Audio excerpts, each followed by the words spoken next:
Hello, Simone. Today we are going to be discussing the topic of shame and its role in society.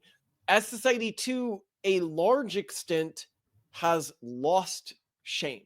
Like they broke the role that shame was supposed to play in society. And I'm going to argue, maybe counterintuitive to what a lot of people would expect, that I think that this is a good thing. That we've lost shame. That we've lost shame. What? Okay. Yeah, go on. Okay, so I mean, if we're talking about losing shame, one of the things you'll repeatedly see, and you'll see this especially among the trans community, that they will act and dress in ways that historically you would have been embarrassed to act and dress. You would have had some shame around this. You would have known, I am acting like a buffoon right now. I like you should historically, if you had walked into like a children's book reading, looking and dressing like this, you would have said, another blaring example, drag queen story time. It's happening in Canada and America, where some public schools and libraries invite drag queens, some dressed like horned demons, to read to young children. And it's a social deconstructionist agenda. They're using children, little 5-year-olds, to accomplish this. With gay marriage, it was an attempt to not be coerced by society to live in a way that felt unnatural. Whereas with the trans movement, it's an attempt to coerce society to act in a way that doesn't feel natural. It's about the directionality of coercion. In this case, people are coercing other people to do something without their consent. That is to say, pretend that someone looks like a woman or a man when they don't, which can be very difficult for some people. And that's why there's all this misgendering versus just being allowed to do something with your private life that you'd like to do. And I think worse than just being hard for some people, it goes against some people's cultural values. There's a huge difference between a government allowing gay people to get married and a government forcing Catholic churches to marry gay people. The trans movement is fundamentally fighting to force you to validate them. And I understand the desire here. What does anyone want more than to be validated by other people?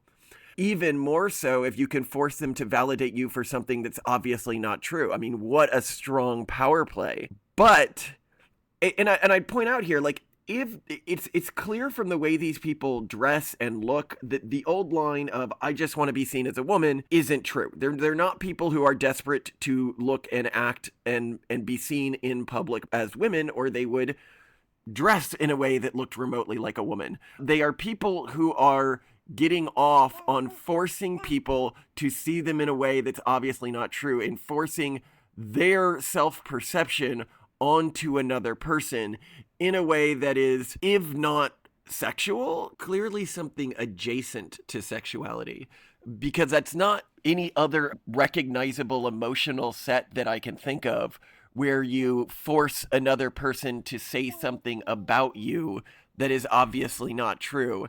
And I can get it. Like, if that sort of thing gets you off, what would get you off more than forcing someone to get their kid to say something that they know isn't true and exercising that power over them? And I think you can see the joy in this in these individuals' faces when they talk about how they can force parents to get their kids to do stuff like this. And parents are waking up and saying no. When asked about parents' rights, Auger says, well, actually, in Canada, parents' rights are limited. So the child has the right to be protected from the parents when the parents behave badly. Like Village resident Dave Davy DiCarlo supports Soji and limiting parental rights. The change that we have to see is sometimes the parents. My culture believes that if a little girl likes boys' toys, that she's just a tomboy. That's a girl who likes boyish things, and we hold that in high esteem. If a little boy likes to do things that sometimes little girls like to do, we say whatever. We accept them for the way that they want to act without demanding that they change their gender in relation to that or their gender presentation in relation to that. Yet the dominant societal view of gender right now, the one that many school systems and educational programs are attempting to push on my kids, aspires to erase this cultural perception of gender. And I think that that is highly colonialist, imperialist, and you could almost say genocidal of my culture. And the little girl came home in tears because the teacher had told her, since she was playing with some toys in the class that were deemed to be masculine in nature, that she was likely a boy in a girl's body. The mother went to the school the very next day, and instead of having any sort of tolerance or support or understanding, she was actually called names. She was told that she was a homophobe, that she was a bigot. Like, and there were trans people in the past, and I remember growing up, like, when trans people would interact with other people, the iteration of trans back then cared about passing. Like, they would have felt embarrassed about not passing.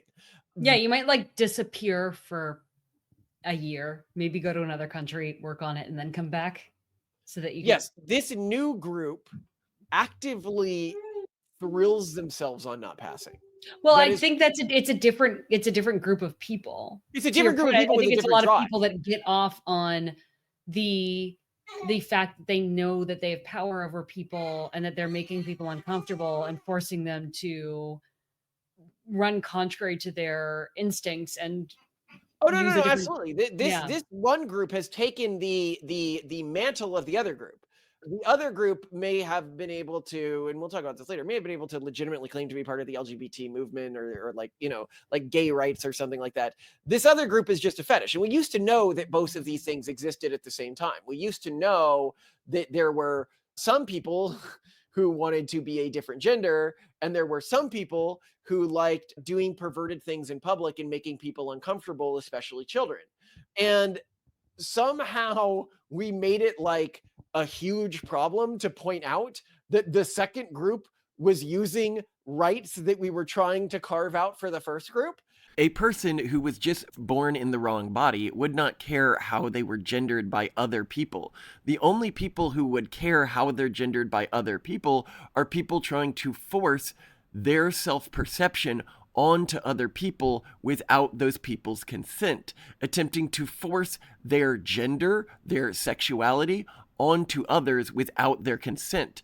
And if you only desperately wanted to be seen as a woman, you wouldn't be showing male genitalia to other women in the women's locker room as Leah Thomas did.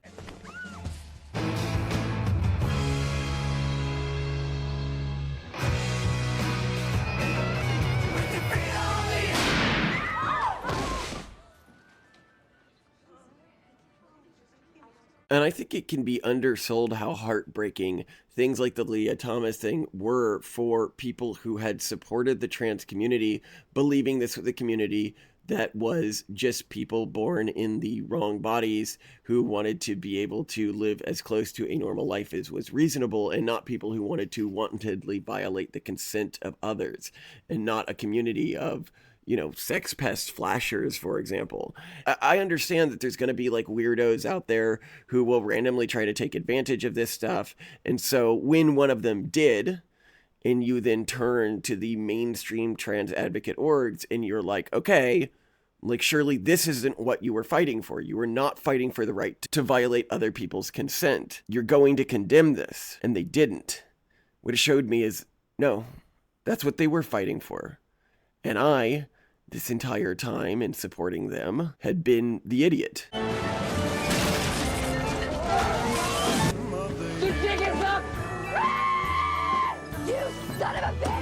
Yeah, like, I mean, with almost all special treatment policies, there are people who abuse them, and those people should be called out, and yet we can't do that here. So yeah, we can't do that here, which is going to lead to all of the rights being taken away and the entire group being discriminated against again. But like, hence, this is why we can't have good things. No, it's not why we can't have good things. It's their fault for not aggressively kicking these people out of the movement and not aggressively calling these people out as something other than, you know, but that battle already happened. Actually, really interestingly, and this was pointed out to me by a friend recently, is that the trans community knows that this is a social phenomenon and has known for a long time. Specifically, there was a battle, and I've mentioned this battle in the trans community, between the two cutes and the true scum.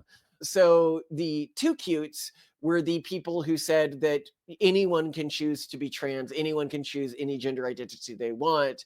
You can't ask for any sort of proof or medical verification or anything other than that. The true scum said, no, this is about gender dysphoria and an actual like issue with an individual. The true scum ended up losing this fight hard. And I get that the argument, like the actual argumentation that the two cohorts were using was quite powerful if you assume a progressive worldview, which is to say that you are gatekeeping this identity, one, and two, why are you keeping some people out of the identity? You know, the more the merrier, right? Like if anyone can identify as a different gender, isn't that even better?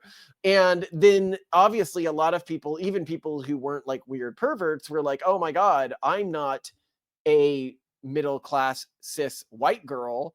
I am a middle class white gay trans man. I am not a white middle class straight man. I am a white gay queer middle class they them. You know, you can just identify as whatever you want and gain all of the protections that gay men had fought to achieve for themselves. And it really feels like there's this scene in South Park where Mr. Garrison is trying to get people to fire him so that he can get a lot of money, and he's trying to get fired for being gay, and so he does these over Oh, the I top. remember. Yes. Okay. Yeah. But they're still like, oh, so brave, so proud, you know. And then South Park predicted this so long before. Tonight, we are here to honor an amazing 4th grade teacher with the Courageous Teacher Award. Herbert Garrison has faced adversity. He has even faced ridicule by some of his students. Oh, Randy, I'm so ashamed of our son. Down, they're down, they're down, they're down, they're down, they're down, they're down, down. Get along, little slave. Oh my God, that's what our boys were talking about? Ding, ding, ding, ding. He is so courageous. I'm very happy to get this award, but you know what makes me even happier? Sucking balls. It isn't working. Sing your song, Mr. Slave. I've got a little... Oh, Jesus Christ. What's happening in there? Oh, I should have never shoved all those poor animals up my ass.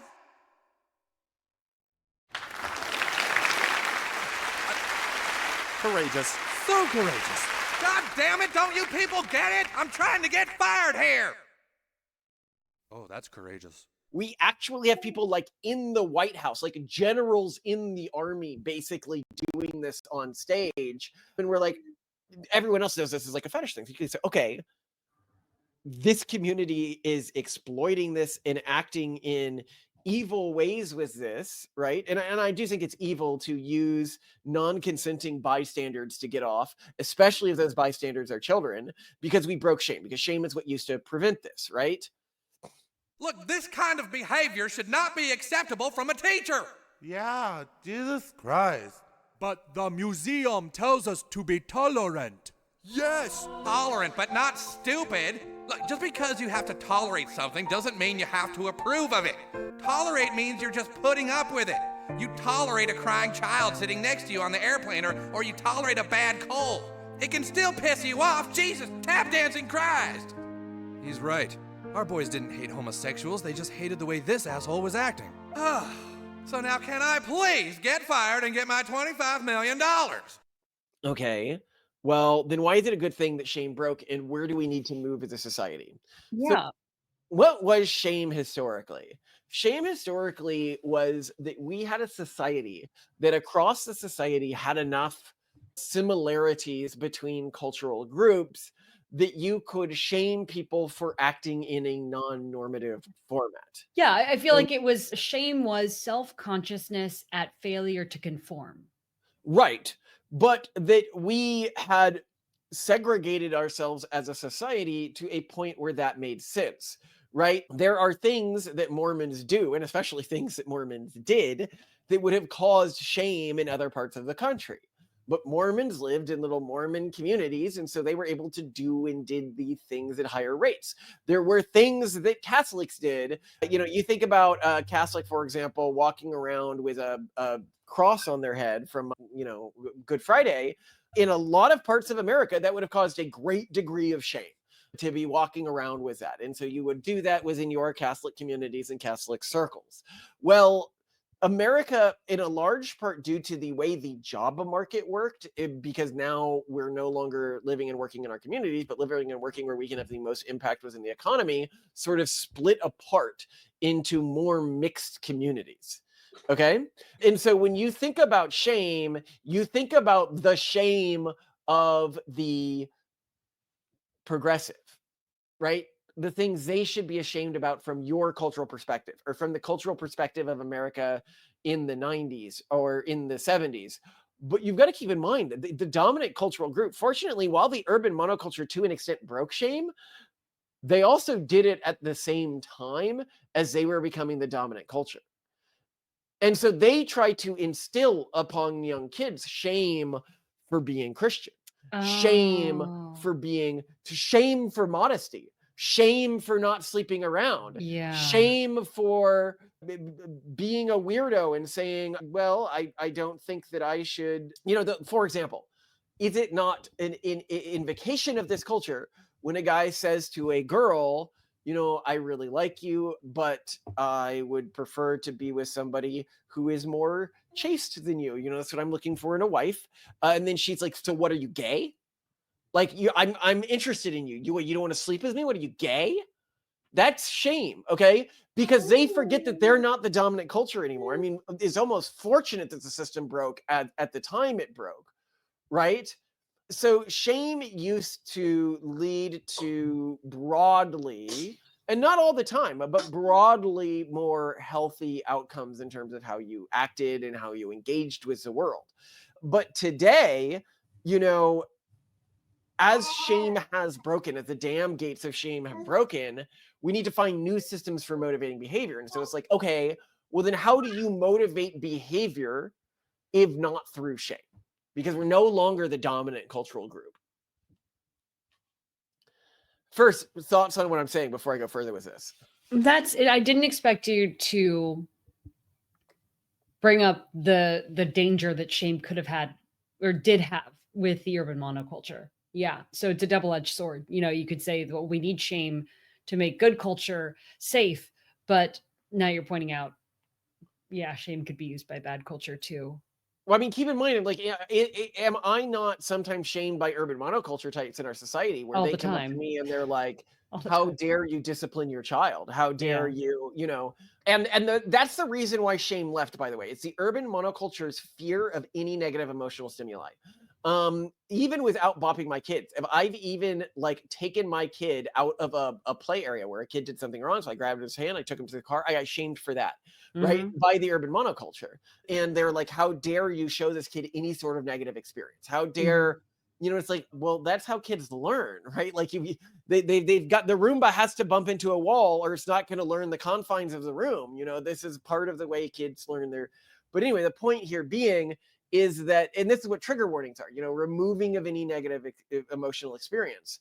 They believe that if somebody is acting within the confines of the urban monoculture, they can't be shamed for anything. So like the individual who is in a flamboyant outfit that, looks like Mr. Garrison when he's trying to get fired, reading books to children, you can't call them out on that. That is them being afraid that that individual might experience some sort of negative emotion, especially given that they're a protective class, especially given that they're in one of these elite priest castes of the urban monoculture that deserve, additional rights. I, for example, would, if I, as a cis male, went in front of a group of students and started talking about the things that turn me on or the things I like to do as my wife, that would get me arrested. Yet, if I am doing that as a sexual subculture, like some A groups of protected class. a It would have protected to be the class, yeah. you can do that with complete impunity, even if it's clear that you're getting off to being able to do this, right? Like, there's a reason why we stopped men from doing this. It was because some creeps would use it to then tell lurid stories to children. And now we have that like literally happening. I've got to find the case in Australia where like this was wild. But anyway, or the book where it shows underage people doing this. That this is one of the books that the right's trying to ban. That shows somebody giving someone on their dildo, because I think it's two lesbians, but one of them's identifying as a guy, it's messed up. But they're like, but it's Okay. lesbians, so it's okay, right? Or it's not lesbians, it's a trans person, I guess what I would call lesbians. So you with a lot of this stuff, it's like as a protected class, so it's okay. So anyway, now to the next part. So it's like, what do you do if shame as a tool is broken? Because we now lack any sort of a virtuous group in the role of the dominant cultural faction. And what we need to move back to in terms of motivating actions is, I think, what the early Christians used. So the early Christians were not, if you watch our video, was early Christianity actually virtuous or more virtuous than the pagans? We released it on Christmas. It's one of our worst performing videos because it came out on Christmas, of course. But I thought it was a great video if you're into that sort I of really stuff. enjoyed the conversation. Yeah. So anyway, these early Christians, were they actually, how did they motivate? Because they would have been shamed. Like the cultures, they were weirdos, the early Christians.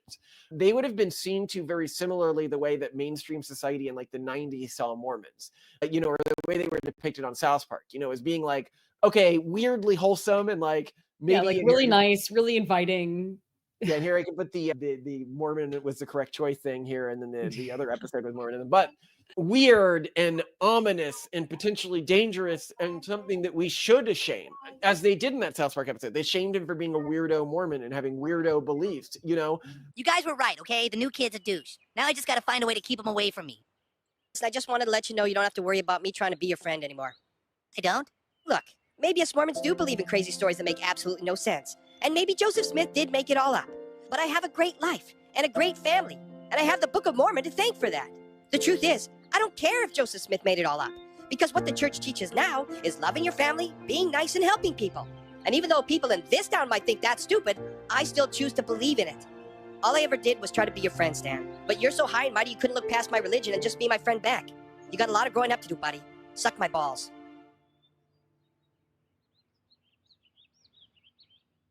Damn, that kid is cool, huh? And how do you resist that? Whether you are a Mormon in a non-Mormon society or a Christian in a pagan society, right? And it is through martyrdom. Okay, what does modern martyrdom look like? It means acting in a way that is just and honorable, even if you will be pilloried for it. And saying things that you believe are true, even if you will be pilloried for them. But not in a way that needlessly brings attacks on your community. Yeah. So I think some individuals see that and they make the mistake. They'll like, oh, this is early Christians going around and telling pagans that they're all going to hell, or telling this one other pagan group that they're all, no, any early Christian who did that would have been, immediately attacked by the early Christian community, because the point of the early Christian community was to win popular sentiment. Where many people misunderstand, telling truth and remaining honest, they're like, oh, this means like attacking gays, right? And I'm like, no, the gays are doing nothing to you. Like, they're not trying to brainwash their kids, your kids. They're not, they're like, the normal gays are not your enemy. And when you go out and indulgently attack them, you're just engaging in an indulgent and self-masturbatory impulse that's not actually for the greater good of your community or for any community that you think is virtuous. And that is not what the early Christians were doing. They were spreading a message that made everyone's life better, not a message of, we're going to force you to live the way that we live as soon as we have power. That is not what the Christian martyrs were doing. And the early Christian church was so obsessed with martyrdom, and it's something that we've completely forgotten, that to live our lives as martyrs, to live our lives for to me, what martyrdom means is everybody dies. So you don't really make yourself a martyr by dying. You make yourself a martyr by dedicating your life and by spending this one life you have on something meaningful. It's not the way you die that makes you a martyr, because everyone dies. It's the way you live that makes you a martyr. And so sacrificing as much of this life as you can for the betterment of future generations, to me, that's the martyrdom that I teach my kids. But to have pride in this, to have pride in I have emotions that are telling me to go out and do things, but I don't act on those emotions just because I feel them. You don't have to do what your emotions are telling you to do. In fact, we argue, and a lot of people, I think, like, this is actually key to understanding our bigger world philosophy, is as a human, you are made up of a number of components. You are made up of your culture, you are made up of your evolved instincts, and you are made up of what also evolved alongside those instincts is reason and self-control, discipline, and industry. And those are the things that animals don't have. animals, the lower self, has pleasure, has pain, has suffering, has uncontrollable urges. And individuals can be like, when people are like, we have genuine disdain for the people who think that their goal in life is to maximize like aggregate pleasure or aggregate positive emotions. These individuals are not elevating or worshiping something that is just indolent. It is something that actually represents within our minds the most evil thing that exists. It is the animal part of our mind, the part we didn't choose, the part that's the result of random evolutionary chances that resulted from some individuals having more surviving offspring than other individuals, and some cultures having more surviving offspring than other cultures.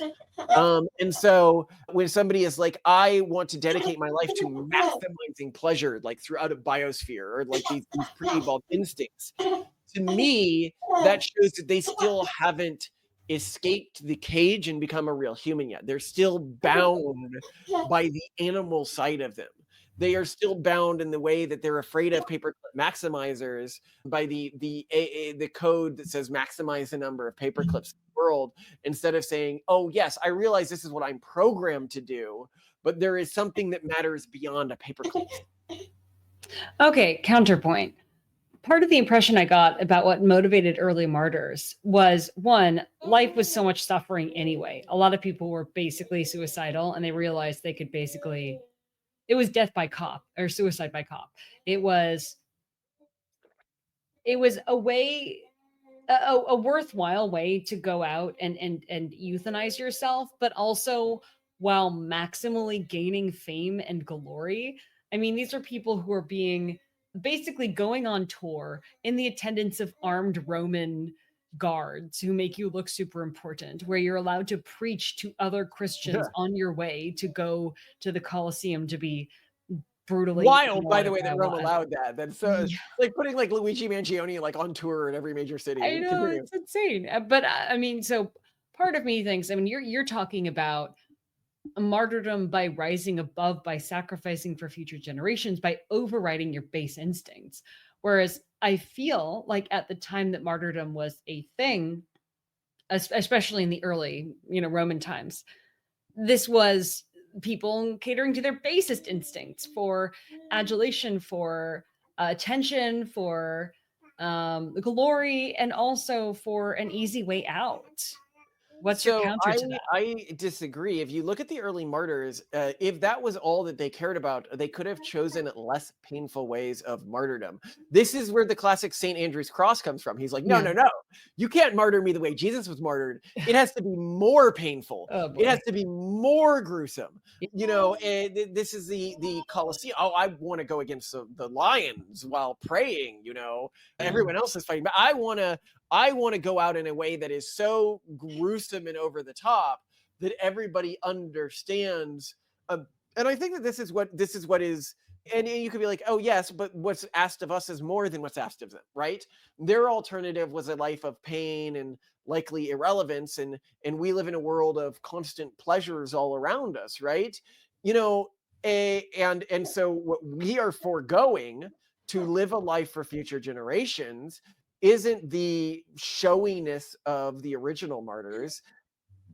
However, I think it is just that what is expected of us is in a way more than what was expected of them. I think that every generation it's supposed to get harder. And for us, I mean, are we not blessed that it has gotten harder and that we are tempted by pleasure? Nice problem to have. Are in this valley of the lotus eaters, surrounded by temptations, and that our children will experience that they will have to, and it find ways to motivate reproduction outside of, oh, I want to see the hottest thing, or I want to the experience of dating someone, because they'll have AI girlfriends and they'll have AI boyfriends and those things won't be shamed, right? If you're relying on shame to motivate conformity within your community, because your community had sort of gotten lazy and got used to using those crutches when it was the mainstream community and society, your community is going to suffer. And I think that that's something that happened with a lot of these communities, is they got used to, and this is a lot of these religious cultures, a lot of these Christian cultures, they got used to being the dominant culture in their region. And so when you're the dominant culture in a region, you can use shame very effectively to motivate social conformity. But when you are not the dominant culture in a region, it causes the exact opposite effect. It causes people to leave your culture and then prevents them from ever wanting to interact with it again, because they can find acceptance outside of that. You need to be aspirational rather than punitory. Punitive, yeah. Yeah, I like that. I think carrot is better than stick in general. I prefer carrot to the stick any old day. So I do like that. And I also think that to a great extent, the stick is breaking in our society. You point out that the primary group to leverage the urban or to leverage shame now is the urban monoculture. I'm sure there are plenty of very tight-lipped religious communities that also leverage shame very heavily, and we just aren't and familiar with potentially them. healthily if they are enclosed. Yeah, well, yeah. Unless it makes life so miserable that people leave because they can. Enclosed doesn't mean impervious to outside society being a tempting force to which Well, people I flee. mean, I think that this is the thing, is that shame is a really bad thing to use when the internet exists. Yeah, shame is a really bad thing to use when people can just leave. Yeah, people can just leave. Yeah, But I would point out that I think the urban monoculture is largely broken shame. I think shame is to a great extent a threat in the end, right? I mean, it is that one initially it is cognitive dissonance in the face of failing to conform with social norms. But if it turns out that those social norms aren't helpful, or that when you feel that cognitive dissonance for a long time and nothing bad happens, if you don't take action, then you're not going to feel shame anymore. The cognitive dissonance is going to go away, because cognitive dissonance arises when you are of a split mind. You're like, oh, like, yeah, maybe I really should be doing this. Like, maybe I do look ridiculous. Maybe I am making a bad decision. Maybe I am really stupid about this. And I think the problem is, for example, parents freaking out around you when you take our son away from an arcade because he's busking so much and stealing toys from other children. And then the parents come and yell at you for doing that. You don't feel shame because you know that they're wrong. You've been harangued by so many people at this point that you know that their shame has no weight. So I do think that when a broken society leverages shame so much, and the thing is, it could have worked the first couple of times. If you had been harangued the first time, I think you were castigated by a parent in public, you felt really bad and you were really questioning yourself. Like, am I the asshole? Like, what am I doing wrong here? And then it happened enough where you were like, no, actually, I'm doing the right thing for my kids. Like, what my kids are doing is not okay. Yeah.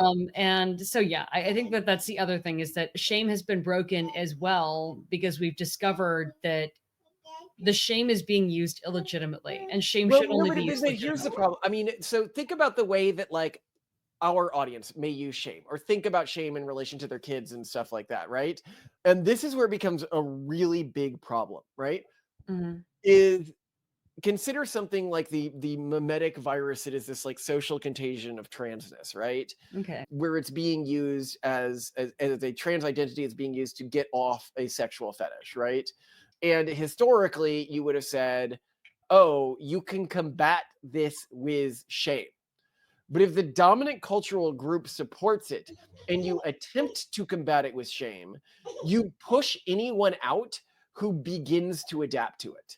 Because now there's no reason for them to interact with you anymore. You are using a cultural tool that worked when you were the dominant culture, but will not work today, and is in fact counter, like pushes people out of your movement today. So if you're like, well, if I don't have shame, if I don't have disgust in my toolkit, what is in my toolkit to fight this for my kids, for example, right? Like, help my kids understand that this is wrong. And it is, again, honor, and martyrdom. Are you living for other people in the future? Are you dedicating your life to making the world a better place? Or Yeah. are you wasting money on indolent surgeries, medicalization, and not just money, time, emotional effort? When Health. you what? Health. Health. Yes, when you recategorize these things and you say, look at all of the costs. When somebody is doing this, this is effort, money, time they didn't put to attempting to help other people, but they put towards the way they see themselves. That this is what you should feel bad about, this level of self-indulgence. Not, and that's a very logical argument to make. If you go to a kid and you say you should be ashamed of this because this is weird, is that argument really going to land with a Yeah, kid? it's a dumb argument. Yeah. And it's an argument that's really going to explode in your face if they've normalized to it, because then they think, no, Dad, it's you and your outdated Christian views that are weird. This is what's hip. This is what's with it. So why would they ever go back to your culture? Yeah, that's not a good argument. They can be like, well, maybe I shouldn't be ashamed of it. Like, why should I? Why should I feel this random negative emotion tied to this when it's something I want to do? Like, can you give me a reason for that? And a lot of these old philosophies really can't give a reason for that. It's like, well, you may experience disgust at me doing this, but I don't experience disgust. I like this. So why are you burdening me with your negative emotions? But if you create a very simple argument, which is to say, you are hurting people because your job here on earth is, well, martyrdom is to live a life for other people, to live a life for people in the future.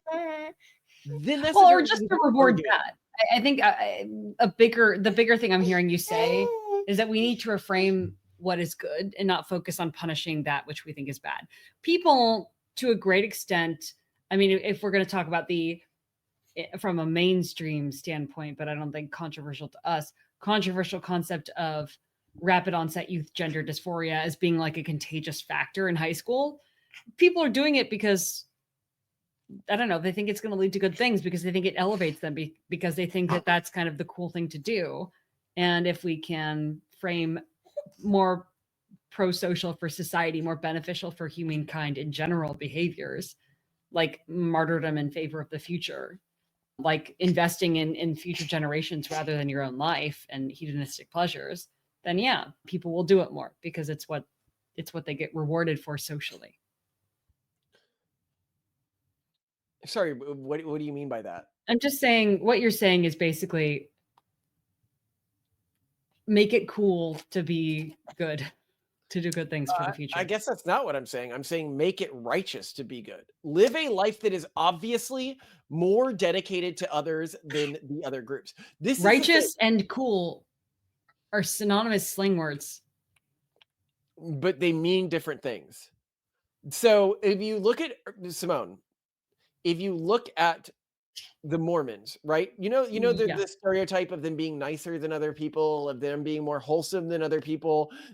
That wasn't cool. That was righteous.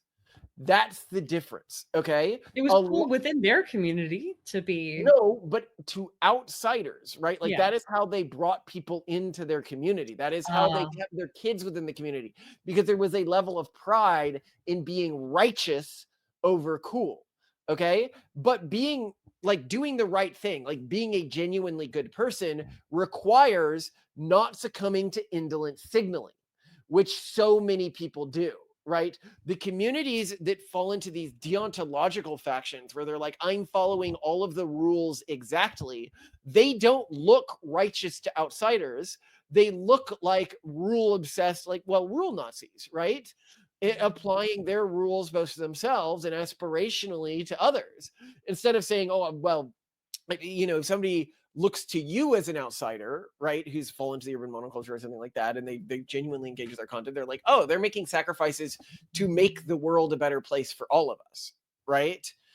Whereas if you look at many of these other groups, they think that they are being righteous by constantly signaling like a book of rules. And that doesn't make you look righteous. It makes you look like you are like being extra goth and therefore think you're better than other people. Mm. And this is as important for the Christians to get as it is for the wokies to get. The wokies who think that by signaling commitment to their group and their group's obscure rules, they are signaling their righteousness to outsiders. Oh, this is how strictly I follow my group's rules. You don't think, oh, that person's extra righteous, but they think that that's what you're thinking. Now, try to use that to get some insight into how other people might see you if you are constantly signaling how extra masculine or Christian or etc. you are. They don't see that as righteous. There is a common language of righteousness, which is doing something for others and not for yourself. And transness fundamentally goes against this common understanding of righteousness, which is what makes it so easy to battle, so long as you don't accidentally battle it with shame. Trying to outcompete the other groups based on how fastidiously you follow the rules just makes you look like a subculture. It doesn't make you look righteous. And the early Christians, as we point out in the other video, they were actually doing things like putting their lives at risk to help plague victims at a much higher rate than the pagans were. Right. And people did see that, and they were clearly impressed by it. And they were like, wait, they're actually, there were complaints from emperors, as we note in that one, where he's like, look, you need to start giving more to poor people because the Christians are giving more to our poor than our community is giving to our poor, right? Like, it was clear to everyone that one group was actually the more moral group. You need to be the more moral group where morality isn't just your values, but it's a clear thing that anyone can understand. In the same way that, okay. Yeah. So just be better. Okay. Well, no, not just be better. In the same way that it's when you are attacking behavior, do not attack it because gross. Do not attack it because shame, because that doesn't work and it can be used against you when you're not the dominant group. Attack it because logically this is selfish and indulgent and hurts people in the long run. Okay, so also then just, like get back to basics about what is good for people and what is bad for people and society. Yes. Okay. Yes. Okay. All right. I got you now. Get back to basics. Return to the. But I mean, what are your thoughts on this? I'm sorry. I was like replaying old Animaniacs segments. Do you remember the ones of good idea, bad idea? Yes. That's what you're trying to do. Yes. Well, I mean, it's shocking for a lot of groups because they were able to use these tools for centuries, right? Because they were the dominant cultural force in their region for centuries. And when you tell them, they're like, why can't I just do what people were able to do 60, 70 years ago to keep their kids within the faith? And you explain, well, here's why. And they're like, yeah, but why can't I? And I'm like, well, you do see you're in a completely different social context. Yeah, we are. Yeah. But I guess, thinking back to that Scott Alexander review of the rise of Christianity and what caused people to turn to Christianity when they had more difficulty adopting Judaism, for example. And Judaism had a lot of the same benefits, but you had to circumcise yourself. And people were like, I don't know about that. People were like, oh, I can have rights as a woman. That sounds kind of nice. And like, oh, we don't have to kill my children. That sounds kind of nice. And oh, you guys take care of each other when you're sick.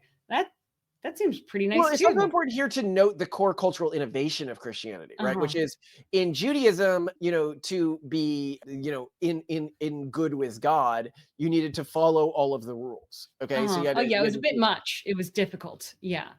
In Christianity, you have to do things that are worthy of God's love and love God in return. Yeah, you just kind of have to be a bro. Yeah. No, there's different iterations of this rule. Some people are like, well, if you love God, that means that you have to do the type of things that God would want you to be doing, blah, blah, blah, blah, blah. But the point being is that in Christianity, they basically boiled the water of Judaism, which is to say they what's the word I'd use here? They roasted the vegetables of Judaism, okay? No, not roasted. Okay. No, but I'm saying it's like it's easier to digest and eat. But it's when you condense program or software. Oh, they compressed. Yes, they compressed the software package of the Jewish rules, which is to say, what if we boil all of the rules down into just one rule? Distill right? Is the word. Distill, yeah, and it allows it to be carried with a much. As we've mentioned in other videos, Christianity as a religious system achieves much of what modern Judaism does, but it does it with a way lower source code. Like the source code is just like way simpler, easier to read, easier to work with, which boils down to love God.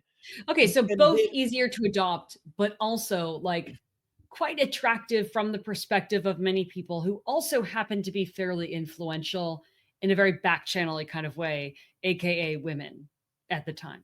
Yes, and then if you look at our tweak on the, I mean, we don't disagree with the traditional Christian perspective, which is love God. We just say love God, which is all future humans, which helps better morally align. Because if you just say love God, the problem is then you can assign ideas or restrictions to God that may be cultural to your group and not in the Bible or not in other things, which we regularly see. And I was actually talking to Simone about recently, where I'm like, the Bible doesn't really make it clear that, for example, a heaven exists. And yet a lot of Christians will use heaven and hell as like these obvious concepts from the Bible. And I was telling her today, one thing I found really fun is I was trying to find any evidence that when you die, your soul immediately goes to this paradise, right? Or that even that you have a soul at all. And the closest line I could find was Jesus on the cross telling the thief, he's saying, well, you know, today we will, basically people argue that maybe he meant it wrong. Like, I'm telling you today we will be in paradise, which could mean that, you know, we'll be in paradise in the distant future, which is the way a lot of Jews thought that things worked, is, and many early Christians, it appeared, also thought this, is that everyone would be risen from the dead. And from now until you're risen from the dead, you have no conscious experience. But this line is argued that no, he meant today because of where the comma is in this. Well, it depends on where you put the comma. Even if you read it that way, I was like, okay, what does this word paradise mean? And the word paradise, unfortunately, both in ancient Greek and ancient Hebrew, means a walled garden. And I was like, okay, so Simone, does a walled garden to you mean a place of endless pleasure more, or a cycle of birth and death more? And it's like, well, even Jesus used the metaphor of gardens to mean a cycle of birth and death pretty regularly. So, oh no, he was probably talking about today you and I will be in a cycle of birth and death, not a place where you never feel hunger or pain or anything like that, which I find really interesting. As And I'm Octavian like, said on that boat once, you gonna die, Torsten. You're gonna die. Yeah, you're gonna die. Today, we gonna die. We gonna be in a cycle of death and rebirth. Yeah. Which I think is really interesting, that like when I go back to the Bible, it like doesn't say all of this weird stuff that many Christians assume it says, and then they'll assign those things to God, and they'll assign this world perspective where there's a heaven and there's a hell and there are souls that you know, judgment is applied to, instead of humans that judgment is applied to. And this leads to them being able to act in ways that might be biblically very unaligned, but that are very aligned with their personal. Now, here's probably my biggest change recently, and I want your thoughts on this, Simone. All right. Because we mentioned this in the previous episode, but recently I become more like, personally, I used to take this position of like trans is like there's some real group of trans people and I'm okay with that. But what actually broke this for me was looking at historic examples of people who people said were trans. And these were just gender fluid people. Like they were not trans. They did not have an obsession with gender. They did not have an obsession with the way people were seeing them. They either would have been called cross dressers or gender fluid. If you look at like modern parlance, right? They would not be seen as this trans community that like needs everyone to see them as this certain gender. And then it made me think, well, okay, there might be this real group of people that's born with a different brain, but they just want to express themselves differently. They're not obsessed with pronouns and people seeing them as a different gender and all that, which now that I look at the negatives that come with this trans obsession, i.e. the really high suicide rate, the really high self-hatred rate, the really high, you know, I've moved quite like maybe like we shouldn't, and the moral license to have this obsession, which is created by the normalization of this. Do you think it's wrong that I've moved into this position of actually, I don't know if, at least within our own culture, saying that being trans is okay is bad entirely? I think what we're larger as a couple, like people talking about this a lot, are coming to is the conclusion that you need to do something about it is wrong. And this concept that your gender is a part of your identity is stupid. It shouldn't matter. It's not. The problem with trans stuff now is it is oh, you identify with these traits, which we largely group as male or female. Therefore, you need to do X. And we're like, no, no, no, delete the therefore part. It's just like, okay, that's it. And actually, we have good gender fluid friends who like honestly are living that life now. I'm not going to name this person. There's like one in particular who's really, really cool, who we know, who just like, and it was really funny. This person is gender fluid, but never said anything about it, doesn't identify as it. Yeah, doesn't say you have to call me by X dress in name. any particular way. And then at this one event where this friend was present and another one of our friends was present, and one of our friends came and was like, oh, what are their pronouns?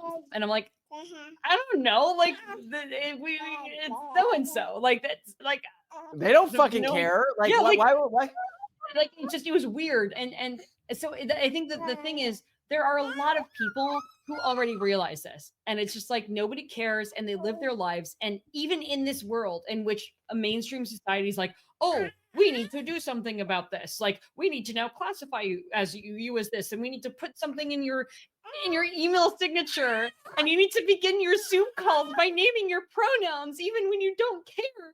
That there are still people who manage to maintain that level of it doesn't matter. Deep respect. And I think it would be so healthy for society to get back to that. I also think to a great extent, a lot of mental conditions are like that. People didn't used to have bipolar, or people that didn't used to have borderline personality disorder. They were just bitches. They were just cunts. And people weren't autistic. They were just weird. People weren't schizophrenic. They just spoke with God. And why can't we just... So the danger is, and the sacrilege here is not actually like identifying with a different gender than your birth gender. It's caring at all. Well, yeah, it's caring at all and thinking that action needs to be taken. And I think that also more broadly with things like depression, it's like, oh, you're depressed, therefore now you're a depressed person, and you're going to... Yeah, no, I've actually seen this with other families. Is when other families have been struggling with this, and I realize that they have allowed their kids to identify as autistic before identifying as, for example, in our family, a Collins. Right? Yeah.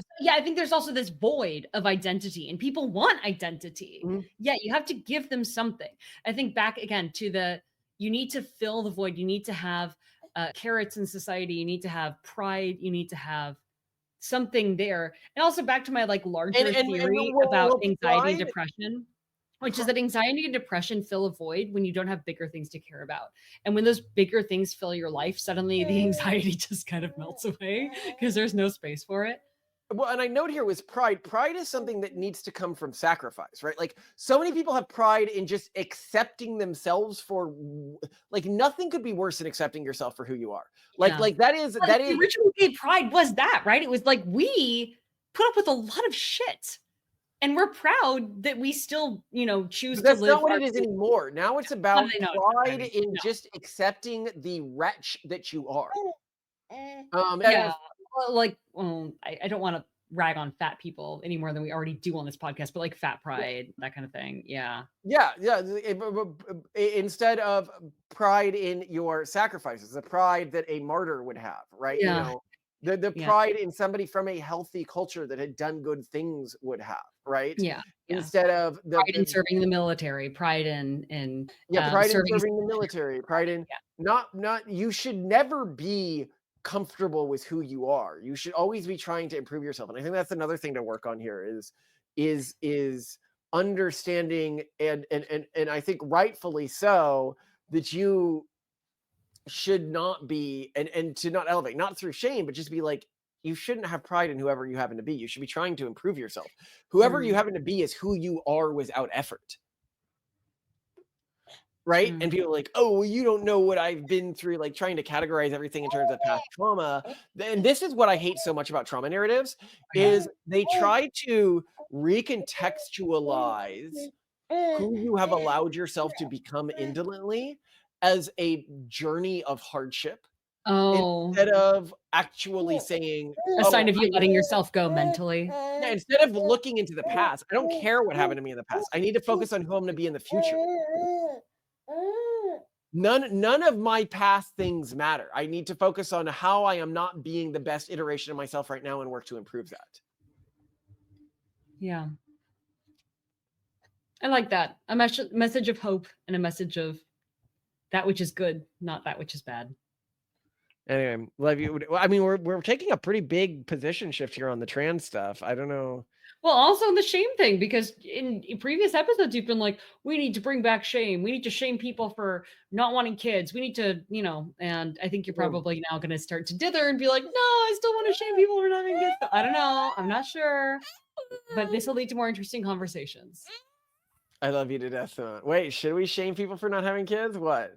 No, we should just, no, I think I'm all for making high fertility the new autistic special interest, pursuing the greater replacement theory in which autistic people inherit the future, autistic and highly religious people. No, I think families belong to those who really, really, really love kids. The people who are going to have, 3, 4, 5, 6, 7, 8, 9, 10 kids, not people who are going to be shamed into having one and doing a shitty job, and that kid doesn't have any kids of their own because they hated their upbringing, because their parent resented them. No, shame is not the right thing. So I'm hoping that you'll quit shame entirely, but we'll see. We'll see. I love you to death, Simone. I love you too, gorgeous. What are we doing for dinner? Can't you smell the coconut rice cooking? Okay, so I'm doing coconut rice and some form of curry that you're going to make? That's what I was thinking. And then the next day, if there is any leftover curry, and I can still do coconut penang if you want, or I can do something else. But then I can make taquitos. No, I was going to make rendang probably, or rendang. Is rendang? It's the packets. The packets. Are they in a plastic container in the fridge, or are they loose? No, they are no, not. It's the stuff that's in your cabinet. Yes, but there should be one open in the fridge. The thing in the plastic container is a very spicy Chinese sauce. It's an entirely different thing.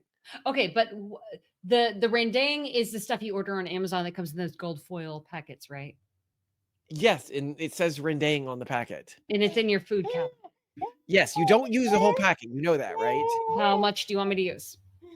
Typically about a third of a packet, or a quarter. So 1/3 of the packet with sauteed onion. If you're making 2 days worth, a third of the packet. A third of the packet with sauteed onion, coconut milk, and your stewed beef. Yeah. Okay. All right. I love you. Bye. Love you too. You're so great. You're so pretty. Ciao, ciao, ciao, ciao. Ciao, ciao. You know what would be a shame? Not going to NatalCon in Austin this March, because it's going to be so freaking awesome. So please, if you're thinking about going, you should probably register now, because I think they're starting to run out of spaces. If you enter the code Collins at checkout, you can get 10% off. So I don't know why you wouldn't do that, because it's going to save you money. Use that money for something else. Okay, I love you. Bye.